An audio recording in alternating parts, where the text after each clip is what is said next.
Honeymoon করতে না গো, তার মানে মানে হসপিটালে যাচ্ছি আর কি আমার মেয়েকে ইঞ্জেকশন দিতে। ইঞ্জেকশন প্রত্যেক দিন দেওয়া হয় তো আজকে ভাবলাম যে বৌদি ভাইকে নিয়ে যাই, গাড়িটা চালাবে। কারণ আমার এখানকার রাস্তাটা খুব প্রচুর খারাপ, একদম রাস্তাটা প্রচুর খারাপ। তো আমার সর্দি কাশ অনেকটা হয়েছে, আর বৌদি ভাই চালাচ্ছে, একটু আমি একটু হেল্প পাচ্ছি, তার জন্য রাস্তাটা খুব খারাপ। আর ভয় লাগছে অ্যাকচুয়ালি কি, আমার বৌদি নতুন নতুন তো গাড়ি চালাচ্ছে, তার জন্য আর কি একটু ভয় ভয় লাগে।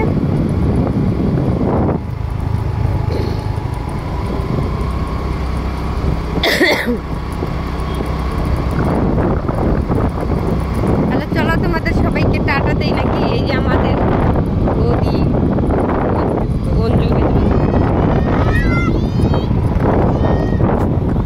আর আমাকে তো দেখা যাচ্ছেই এই যে আয়নাতে।